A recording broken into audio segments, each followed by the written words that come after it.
you're listening to the Allan Gray podcast. I'm Tim Akker, one of the portfolio managers at Allan Gray, and your host for this episode. 2023 marks a significant milestone for Allan Gray. We are celebrating 50 years of investing. We have always put our clients' interest first. We would like to thank you for placing your trust in us and your continued support. We work tirelessly to ensure that your trust in Allan Gray remains well placed. South Africa's challenges are well known, and in recent months we have received many questions from clients and advisors about how we think about the local risks. I am joined by my colleagues Sipasihle Zwane and Jitin Pillay. They are both analysts who spend most of their time researching shares in the local investment universe. In this episode, we will share some of our thoughts on the local landscape and explain why we remain optimistic about the investment case for many JSE-listed companies.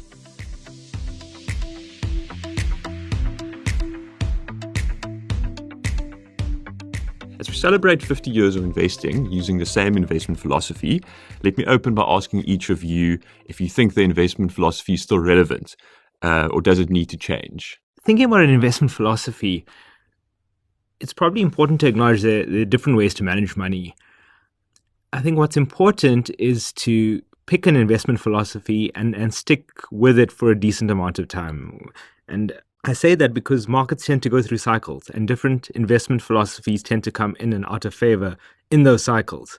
So the risk of chopping and changing is you actually mistime the cycle completely and actually miss the period of outperformance that you should be rewarded for taking the pain before that. So for me, it's a tried and tested investment philosophy is kind of your true north and something you stick to throughout. But I think it's important to also add that doesn't mean you don't make improvements to your process. For me, it's a function of how do you make iterative improvements to improve your competitive edge while sticking to your core philosophy. Right, so you keep the philosophy the same, but you kind of tweak the process as you go along. And specifically, what do you think? I think for a business like Allan Gray, where we focus on sort of longer term investing, so investing like a business owner, buying not just shares, but actually buying a piece of a business. I think when you're doing that, you almost have to think of how much you're paying for a business. So if this wasn't shares listed on JSE and you're just a businessman, I don't know, living in Krugersdorp, the way you buy a business, you'd have to think of the value or the price you're paying and the value of the business. So buying shares for cheaper than what you think what they're worth is probably the right way to do it if you're thinking as a business owner and thinking about holding the business for a long time. So how much free cash flow can this business generate over a long enough investment period? And sticking to that, even though sometimes the market might think the thing is worth differently to what you've assessed it to be. I think that works for our investing style. And I think clients understand that we invest for long term and we are behaving like business owners rather than just trading widgets on the JSE. Okay, yeah. Well, then that was a trick question. So you've passed the test. I'm going to make a note for your performance appraisals. No, but I agree. I think the philosophy stays the same. So obviously some things change. My view would be the kind of market environment changes, and you definitely want to tweak your process and make improvements over time where you can. But then some things don't change, like human behavior doesn't change. And I want to echo Jitin's point. I think you want to stick to your philosophy through good times and bad. But so today we're talking about the risks and opportunities in the local market.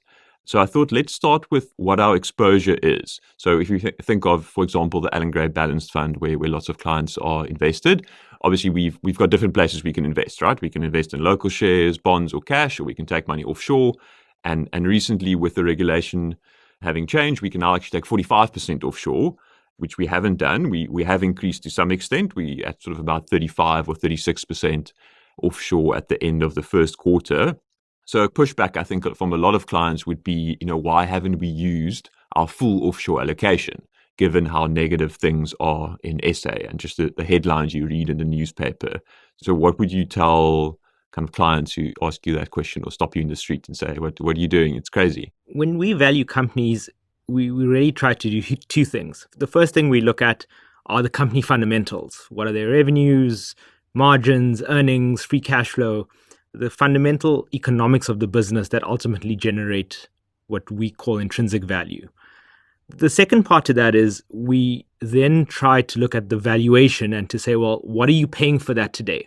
And I think it's important to make that distinction because you can have a company in an economy that is weak, that is stagnant, that is facing challenges of load shedding, that is on a very cheap multiple of earnings or multiple of cash flow.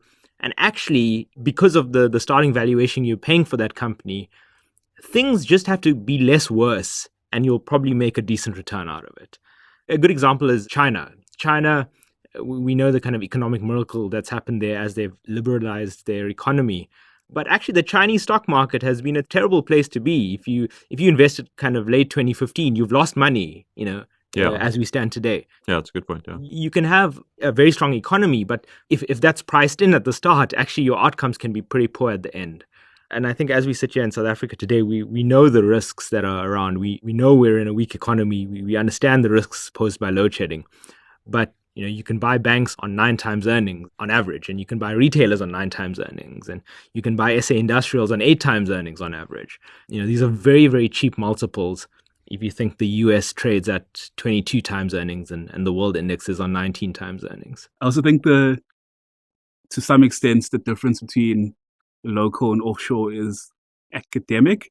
And I say this because there are dual listed or even SA only listed businesses that generate a lot of their earnings and revenue offshore. So if you take, I guess, the market cap of a BHP Billiton, for example, massive miner, very tiny in the South African benchmark, about 1%, 1 and a bit percent. Compare that to MTN, much bigger in the benchmark, about 3%. But BHP is actually 10 times, a bit more than 10 times as big as MTN. So in effect, those categories are partially academic. And then there's stuff that are also very influenced by offshore factors, not necessarily in listing, but indirectly. So if you take out gold miners, for example, the gold price does not move because of what's happening in South Africa. There's no ways that's the case. Yeah. Maybe it was in the 1800s, but not at the moment. Or you take the PGM miners as well.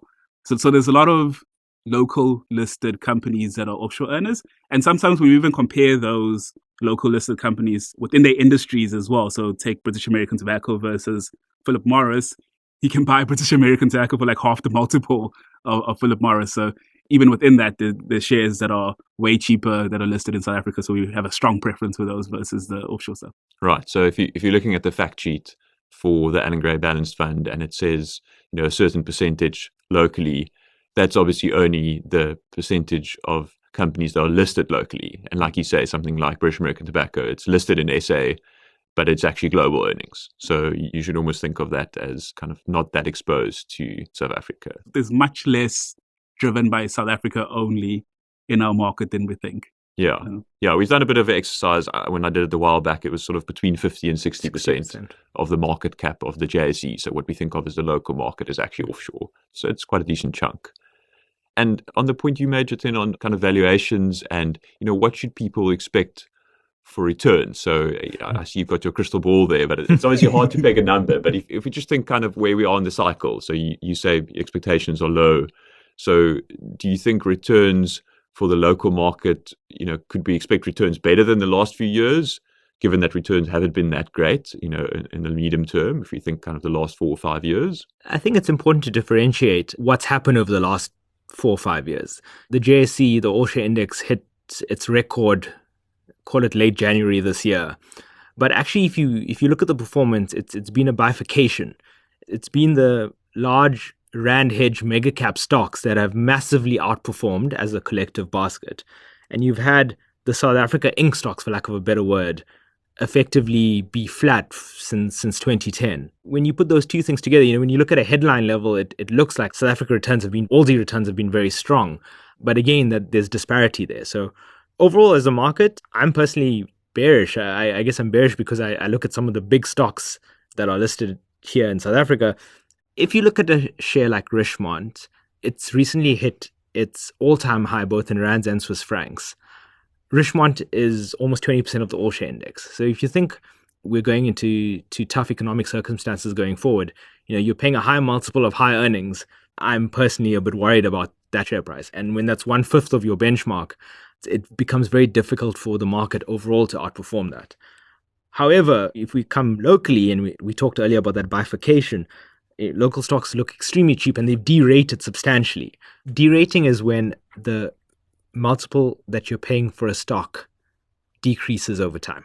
So to the extent that things are slightly better than people are expecting, I actually think the returns from local stocks are quite attractive. That being said, I don't think it's a case of throw a dart at any local stock and you kind of hit gold.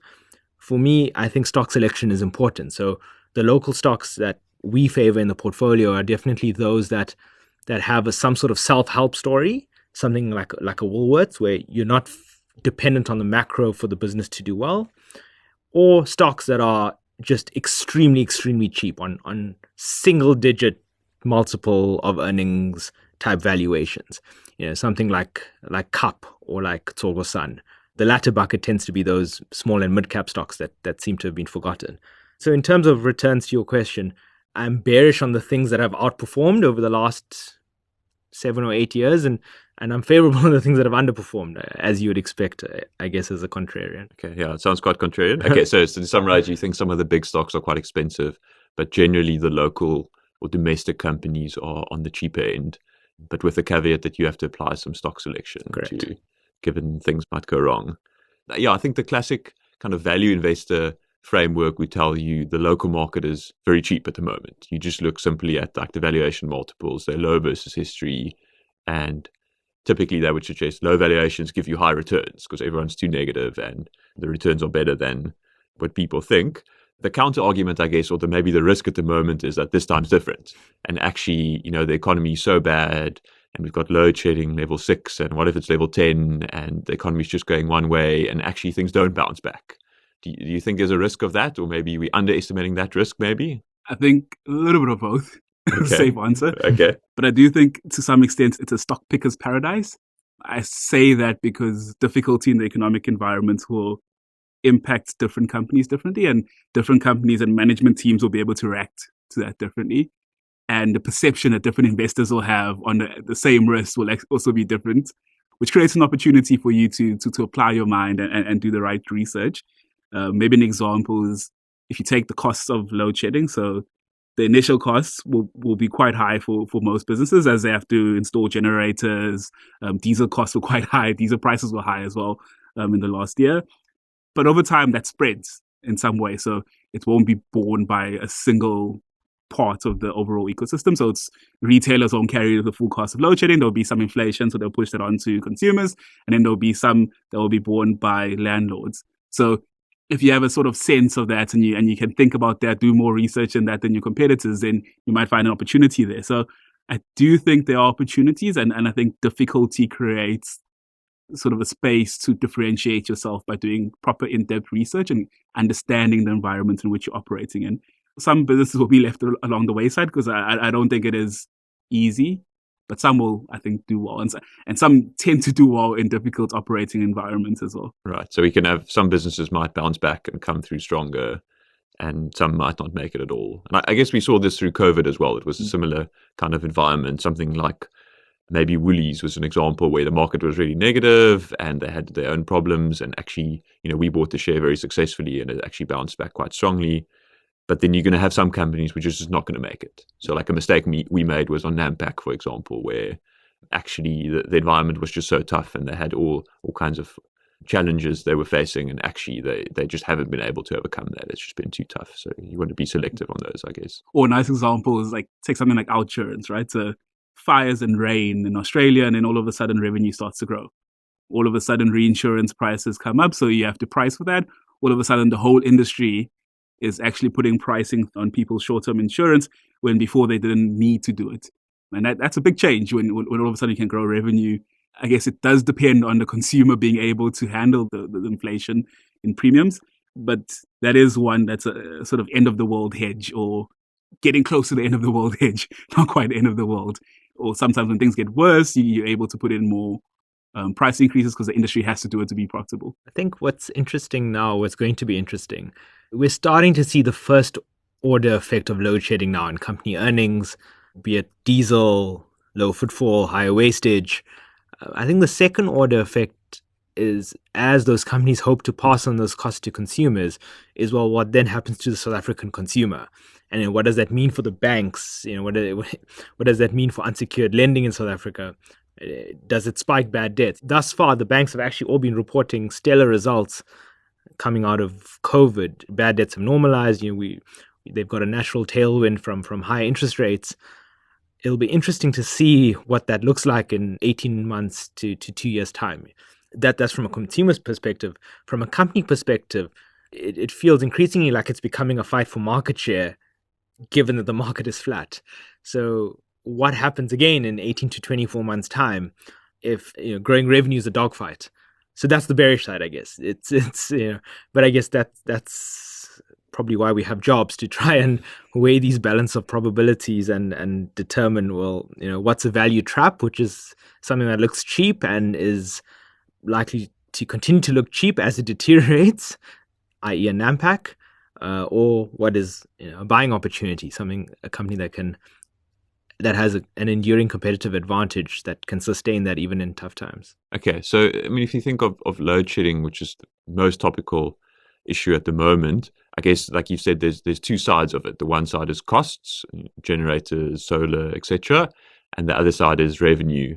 Consumers are under pressure, people aren't going shopping, etc. So, for the companies you guys cover, like what has sort of been the impact so far? Is the cost side or the revenue side the worst, or does it differ a lot? And how big is the issue really? A good example is Woolworths. So Woolworths have said that at stage 6 load shedding, they spend 25 million rand a month on diesel and wastage. So that excludes the revenue impact for now. So to put that into context, that's 300 million rand a year. That's roughly 10% of their operating profit in a year. So if you think we have recurring stage 6 load shedding, that's 10% of your profitability gone. Now that ignores what happens thereafter to the consumer. Do they say, well, actually, I don't want to buy this fresh product and put it into my fridge because actually it's going to spoil and I can't store it. So actually, I'm going to shop less. So then the impact's even worse, because not only are you incurring the diesel and the waste, but now you're losing the revenue from that as well. So these numbers are big. Shoprite have said their diesel bill, just diesel for the 6 months, July to December, was 560 million rand. That has stage 6 load shedding in it, but it's not the recurring. Not for the whole period. Correct. It's not the recurring stage 6 that we've seen in 2023. On that Woolies thing, so one of the companies that I look at is Oceana. And on the flip side, on fresh food, one of the biggest portion of their business is Lucky Star Tin Fish. And what they're finding is in a lot of places, because people are unwilling or less willing to stock fresh and frozen foods, the bread aisles and the canned food aisles are getting much bigger and bigger. So that's one of the businesses that on the revenue side probably looks relatively more competitive versus what it would like a year ago.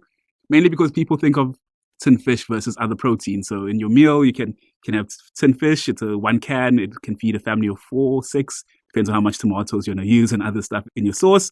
Versus frozen chicken, where it's very difficult to buy in bulk and store it in your fridge at the moment. So there are some small things, but there are some that can benefit. But maybe on one that does much worse as well on the revenue side. So MultiChoice, so they own DStv. The more load shedding you get, the less likely you are to pay a subscription. The more likely you are to just sit in the dark because you're not going to be able to watch TV all the time.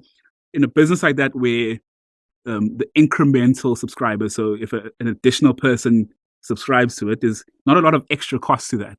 So the number of subscribers you have is quite important on covering the overall cost base.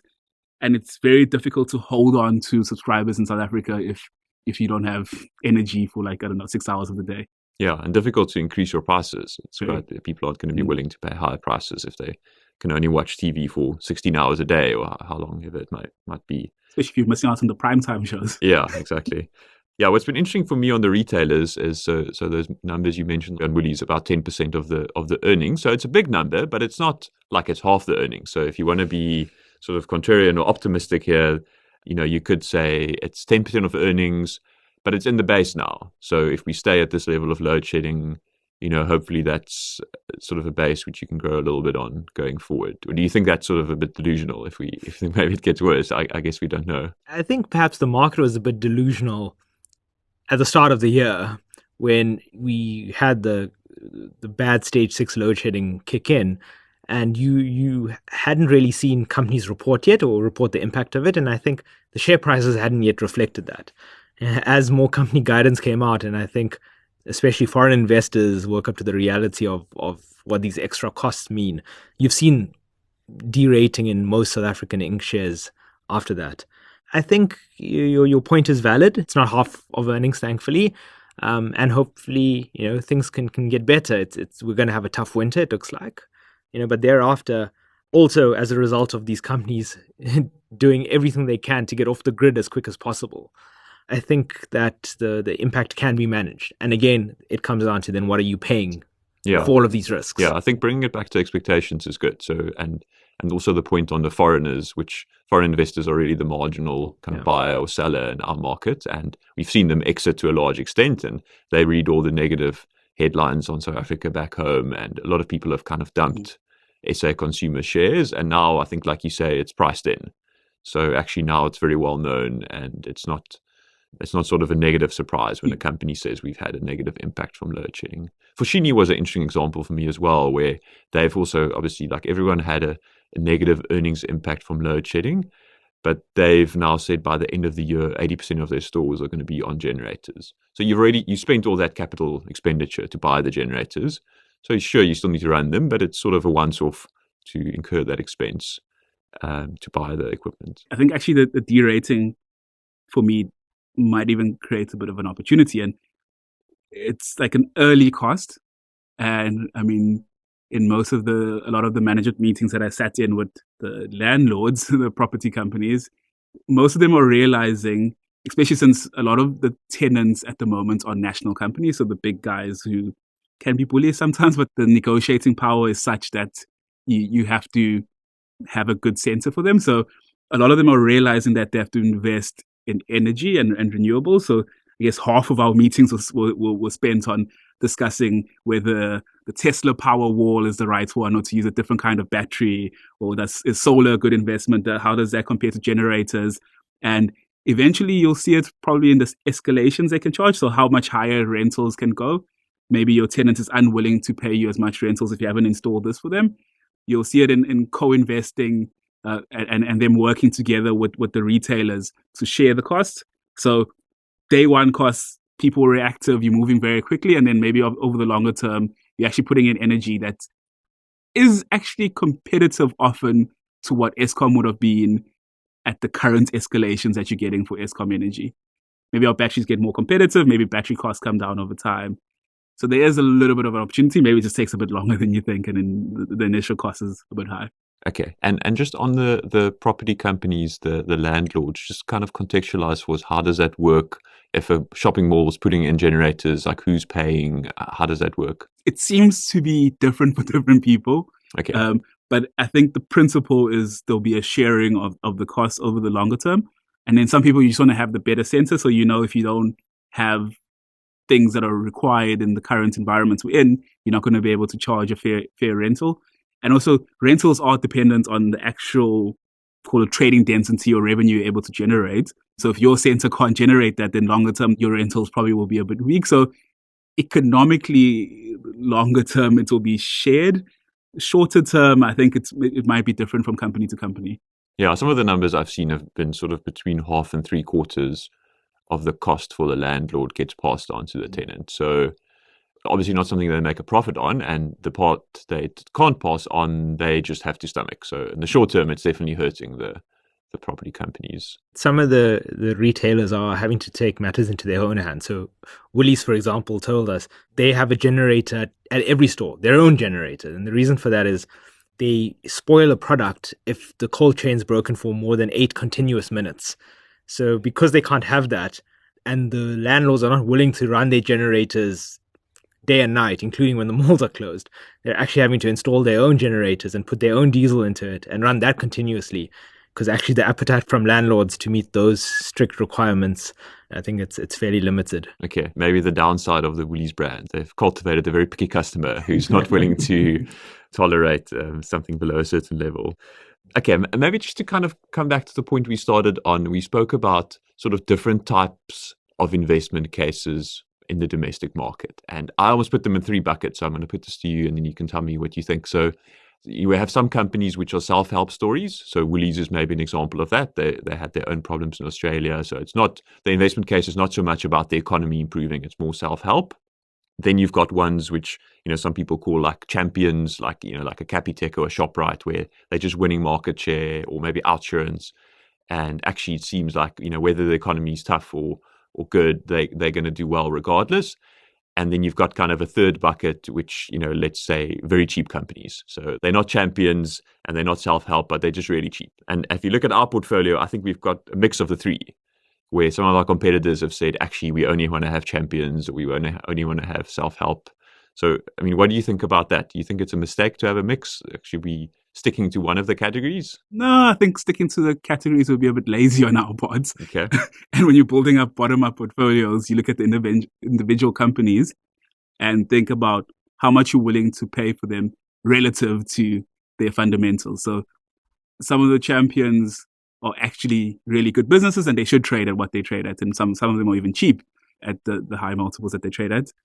The ones that can be a bit of a concern is, I guess, the ones that are just cheap and maybe the fundamentals aren't as amazing. But we look at the valuation, and if you're buying them in your own personal capacity, not as shares, but as a business owner, maybe you'd be very happy to buy them. Or not happy, but you'd be financially happy, but maybe they'll be very stressful to own. But I think it's worth owning things that are cheap in the portfolio relative to their fundamentals. I always bring it back relative to the fundamentals. I maybe take a slightly different view. One thing we've learned, especially here at Allan Gray, we've seen over long periods of time that companies that continue to win can often continue to win for a long time. And sometimes a high multiple is justified if the growth is justified. So for me, I would propagate having a mix of things in your portfolio, because I guess ultimately what makes things difficult now is we're not sure where things land.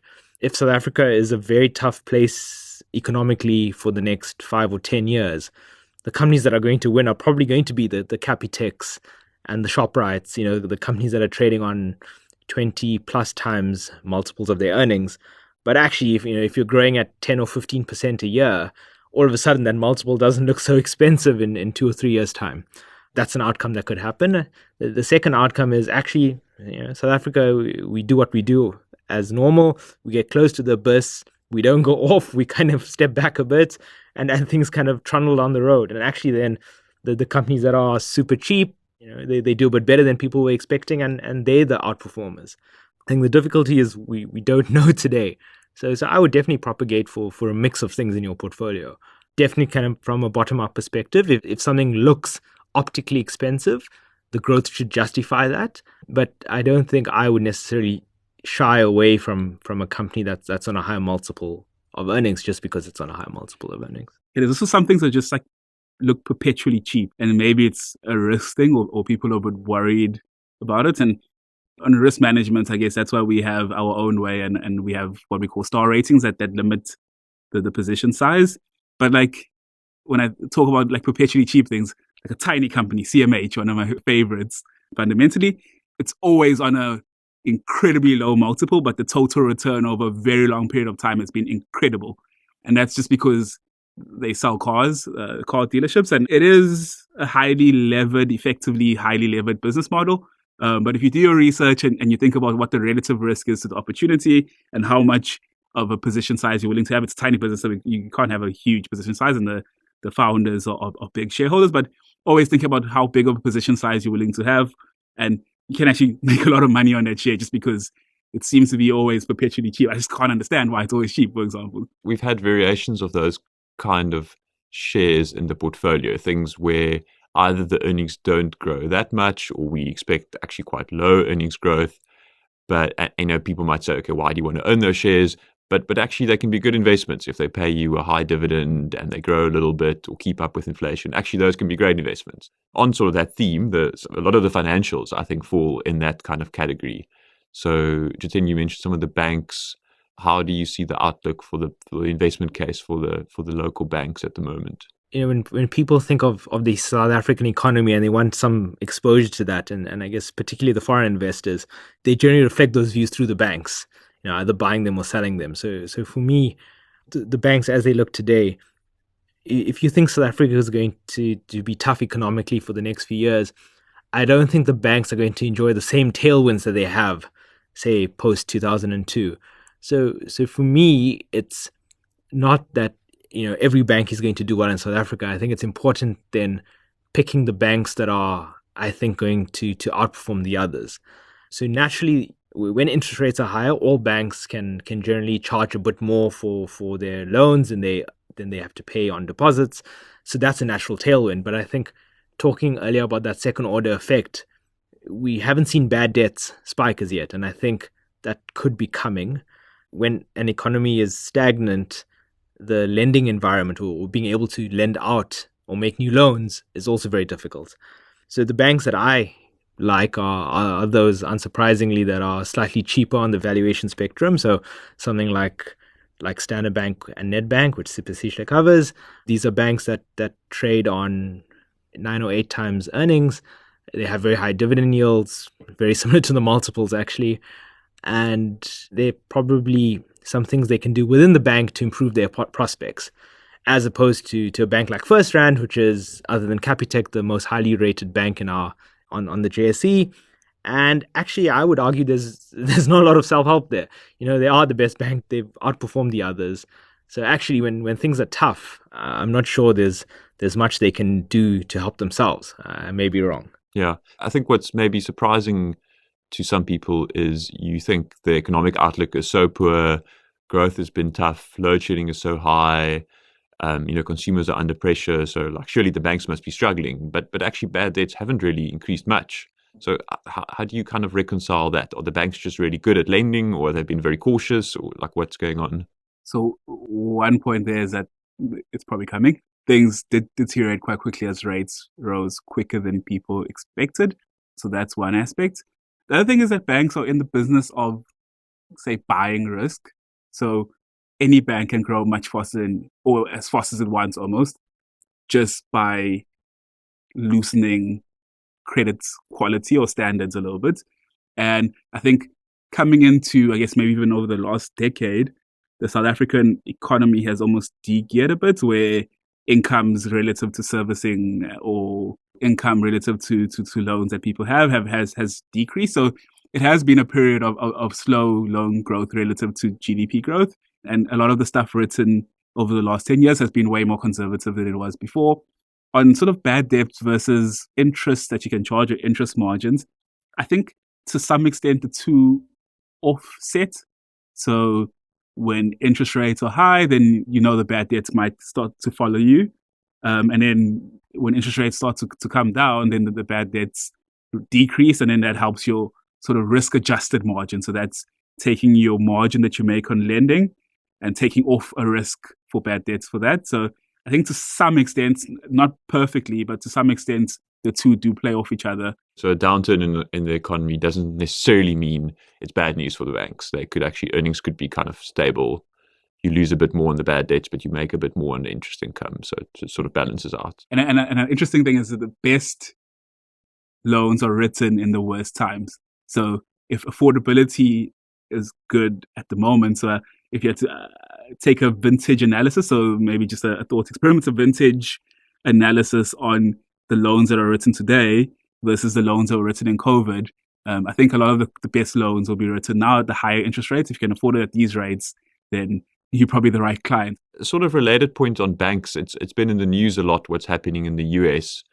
So recently we saw the failure of Silicon Valley Bank, and some of the other smaller banks have been struggling as well. And sort of a lot's been written about what's happening there, where all the depositors suddenly pull their deposits in quite a short amount of time from the bank, and you have sort of not, you could debate if it was a run on the bank, but at least something similar to a run on the bank happened, and suddenly a bank which people thought was fine and not a small institution was sort of bankrupt overnight and had to be rescued by the government effectively.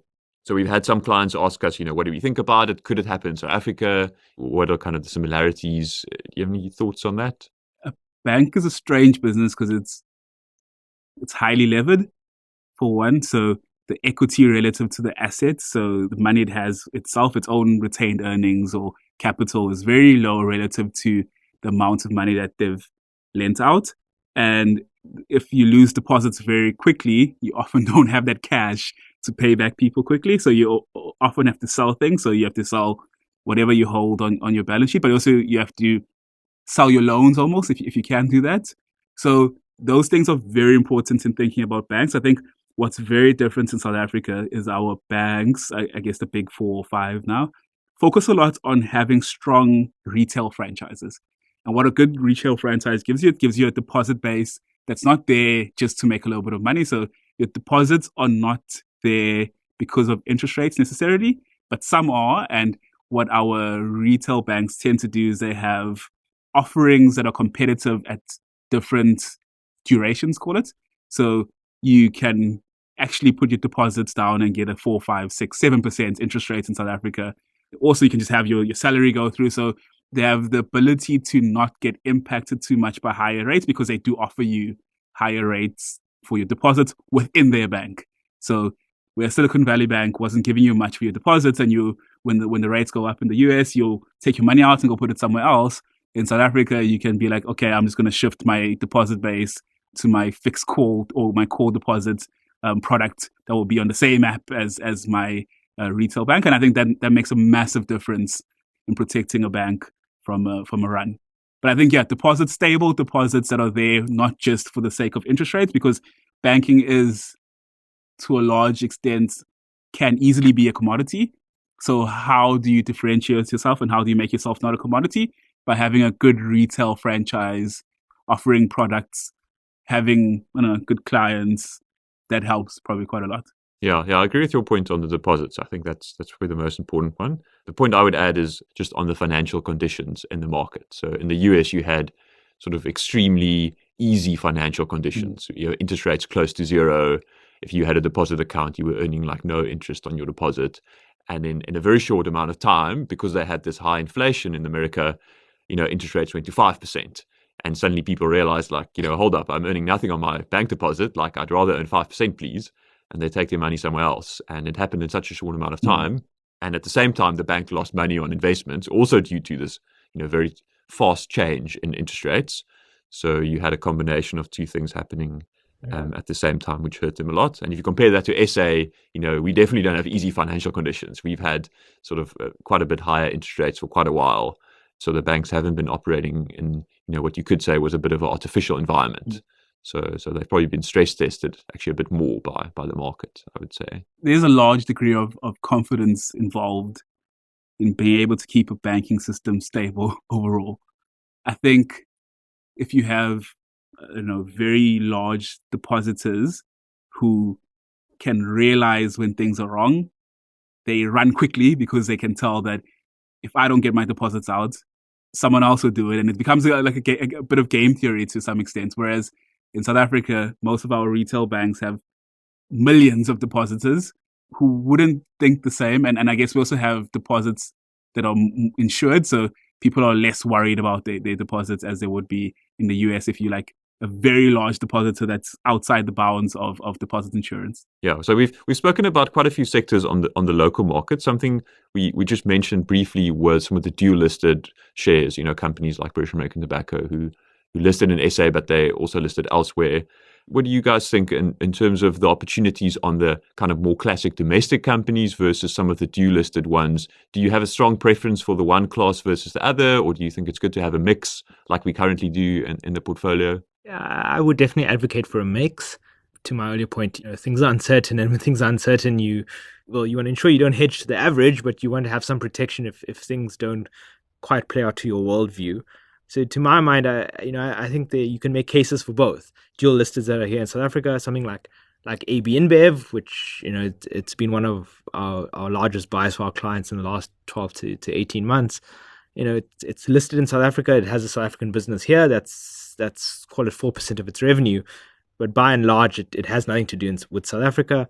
It trades on a reasonable multiple of what we think the business can earn through the cycle. And actually, if you look at the business as it stands today, they've got probably the strongest beer brands in the world. They've got, I think, what we would rate as one of the best management cultures of firms that we look at. their earnings at present are depressed because you've had this high input cost inflation over the last 18 months. Price increases have come through, but to the extent that those input cost pressures ease, which they are now doing, and those price increases remain, actually that can be quite positive for earnings going forward. And they generate a lot of free cash flow, which is again something we focus on quite significantly. So if you can buy a business on that like that for, call it 16 times what we think it can earn through the cycle, that's relatively attractive. It's not 4 times that you pay for KAP Industrial Holdings, but you could probably make a case for having both in your portfolio. One is super cheap, South Africa focused, heavy industrial business, which is really out of favor in the market. But things, just have to be slightly better, and actually the share is really cheap, versus AB InBev, which, is this big company, everybody knows it very well, has some idiosyncratic factors why it's underperformed, but actually could also do really well. Yeah, the point of having a mix is definitely something certainly I think about when, putting my part of the portfolio together is, for example, on the Rand. If you don't have a strong view of where the Rand is going, which is, true most of the time, when we're not at an extreme, it probably makes sense to have a mix of things which do well in a strong Rand environment and in a weak Rand environment. So you're not taking this massive macro view, swinging for the fences one way or another, which is obviously not what we try and do. We try and focus on the bottom up analysis. So maybe, as we come to a close, I've got 1 or 2 last questions for you. On the SA portfolio, so you mentioned AB InBev, Jiten. Are there other stocks, you disagree with what the portfolio managers have put in the portfolio? So things you would either put in or things you would take out. Any tips for me, please? Okay, Tim. Or are we just really smart and we've done everything perfectly? There are some things where comparing, say, a local business and then offshore portion of it. So one business that I'm excited about is SPAR. So it trades on a much lower multiple than Woolworths. I think their local business is different in that they don't necessarily own, well, they own a few stores, but they don't own the stores. So they have local retailers who understand their customers quite well. They have the weird snacks that you can't get somewhere else that some suburb of Cape Town loves, that nowhere else in the country might love. So they understand exactly who they're servicing. And what the SPAR Group does is they are the wholesaler behind that. And the beauty of that business model is that it's not very capital intensive. So they generate a lot of free cash flow in South Africa and have offshore businesses in Ireland and Switzerland, which is getting food inflation for the first time. Food inflation in Europe is not the same as in Africa, where food is a big part of a person's spending basket, whereas in Europe it's much smaller. So they way better able to handle food inflation. And then you have this Polish business that's making quite a big loss, that just needs to get to break even. So I think that's like an incredible opportunity. You do have some conflicts with the retailers in South Africa, and I think if that's solved, and I think that's an individual people thing that you chat through and you solve. I think it's a massive opportunity. So that's definitely something I would add a lot more into the portfolio. Yeah, that's one we should be looking at. I agree. For me, I'll talk to some names that, to sectors that I personally am slightly more bearish on. We've talked about the banks. I would probably have a lower weighting to banks as I kind of do in my little shadow portfolio. The other thing that we probably could think more about is, the kind of structural winners. Are there some shares that, something like a Bidcorp, which, could maybe take market share, has nothing to do with South Africa. It looks fairly expensive on kind of 22, 23 odd times earnings, but, something that could take market share for the next 20 years and can actually expand geographically. To me, it's getting that kind of, trade-off right, which again is very difficult. But yeah, those are kind of the areas that I'm in one aspect more bearish on and maybe more constructive on. Do you have any favorites, Tim? Yeah, you can just look at the portfolio. I put all my favorites in there already. To finish off with, actually, we should just come back to the point we started with, which was our offshore exposure. So I think one of the biggest calls we're making, and we're probably not alone here, some of our local competitors have done the same thing, is we haven't used that full offshore exposure. So as we've discussed, we actually, certainly I think, and it sounds like you agree, there are actually quite a few opportunities on the JSE if you're being selective. So if you just look at the fact sheet of again, the Allan Gray Balanced Fund, for example, you can see most of our equity exposure in the fund is on the local side. So not necessarily all companies operating in SA, but certainly companies listed on the JSE. So that's quite a big call that we're making, because you could be investing that in global equities. And implicitly what we're saying is we're thinking the returns from JSE listed companies is going to be better than the world market. So that's an important call that we're making. And obviously we're not making it from a top-down basis. That's a flow through from the analysis we're doing on the individual companies. So, I mean, do you think are we missing the pot there, or would you agree with that sort of view? When you think of the world and in particular developed markets, the last years, it's a big shock from going to a world where people thought inflation was dead, interest rates were near zero.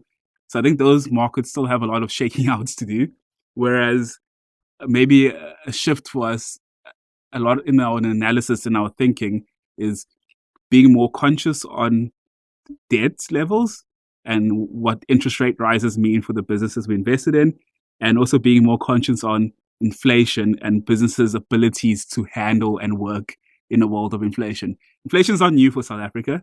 Businesses are very good at pushing pricing through and handling cost of labor, whereas in a lot of the developed world, inflation is something that people haven't learned to deal with for a while. And I guess in the SA market, again, we have commodities, which are often the things that cause the inflation.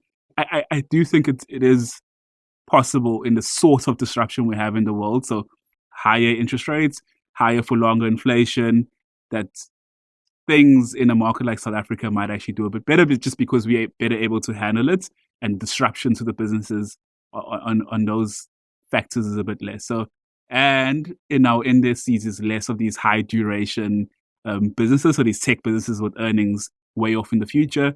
Those things tend to struggle quite a bit with the inflation and the higher for longer interest rates. And there's a cost to money now. So you can't hold something that's going to make profits in 10, 20 years anymore. There's a high opportunity cost to that now. The only thing I'd add is the rand is also important. So, while we don't try to make a macro forecast, we do try to be on the right side of the trend.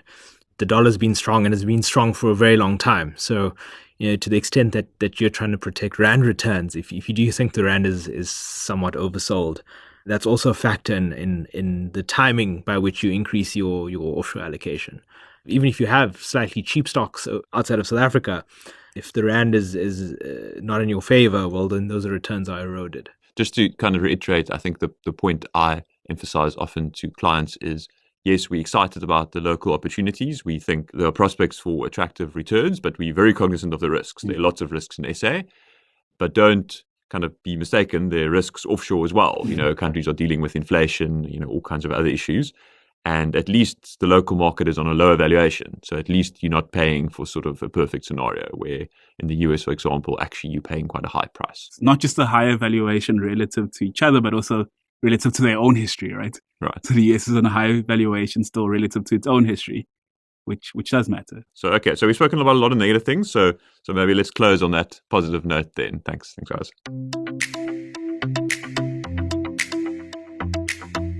Thank you to my colleagues Jiten Pillay and Sipasihle Zwane for joining me for this episode. We discussed a range of local and global issues that are shaping the local market, from load shedding and inflation to interest rates and a debate on a potential global banking crisis.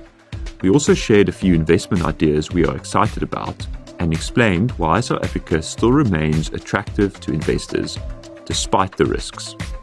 To share your thoughts on this episode, please send an email to info@allengray.co.za. This podcast is available wherever you enjoy listening to podcasts. You can subscribe on your favorite podcasting platform to be notified of new episodes. Lastly, Allan Gray is an authorized financial services provider. To view the T's and C's and explore our latest insights and investment offering, please visit allengray.co.za. Until next time, I'm Tim Acker from Allan Gray. This podcast was produced by Volume, and thank you for listening.